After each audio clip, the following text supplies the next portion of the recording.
shy of his 19th birthday. After several months training at Broadmeadows Camp, he embarked for Egypt as an original member of the 22nd Battalion. Lewis landed on Gallipoli with the battalion in September and occupied positions to the north of the Anzac beachhead in the latter stages of the campaign. With the prospect of winter looming, operations had come to a virtual standstill and remained so until the evacuation in December 1915.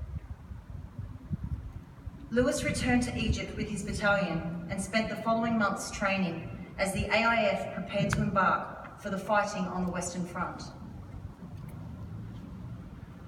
Since Lewis had undergone telegraphy training, he was posted to B Company's signalling section before sailing for France in March 1916. When he arrived, the battalion spent several weeks in the relatively quiet nursery sector outside the town of Armentières, where it learned the rigours and routine of war in the new operational theatre before moving to the Somme in early July 1916. By the time Lewis arrived on the Somme, the Australian 1st Division had captured the village of Pozières and held it against a series of German counterattacks and retaliatory bombardments. Gains made by the Australians had pushed a significant bulge into the German lines, enabling them to shell the village from 3 sides of the battlefield. After several days of bitter fighting, Pozières had been reduced to rubble, and casualties among the 1st Division was so severe that it was relieved by the 2nd Division several days later. Entering the line for the first time on the 28th of July 1916, the 22nd Battalion was involved in a costly and unsuccessful attempt to capture a German position known as the OG Lines, east of Pozières village. Lewis survived unscathed. The 22nd Battalion was rotated out of the line and after several days' rest, returned to the fighting on the 5th of August 1916.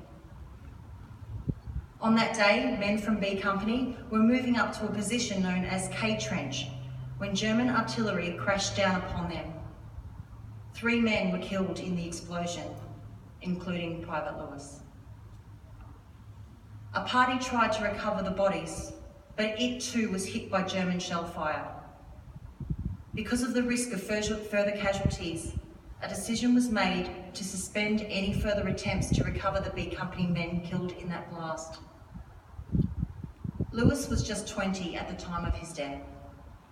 His remains were not recovered from the Pozières battlefield until 1930, when they were exhumed from an isolated grave on the outskirts of the village and reinterred at Serre Road Cemetery No. 2 at Beaumont-Hamel. After hearing that their son's body had been found at Pozières, Lewis's father wrote to the Defence Department in 1931, thanking them for the news. An excerpt reads, "It has been a great consolation to us to know that our dear boy has found a permanent resting place in sacred ground after all the years have passed." The identity disc that Lewis wore the day he died was returned to his parents, and after his body was reinterred at Serre Road Cemetery, they wrote a small epitaph to appear on his headstone, "Until the dawn." Albert Lewis is listed on the Roll of Honour on my right, among almost 62,000 Australians who died while serving in the First World War. His photograph is displayed today beside the Pool of Reflection.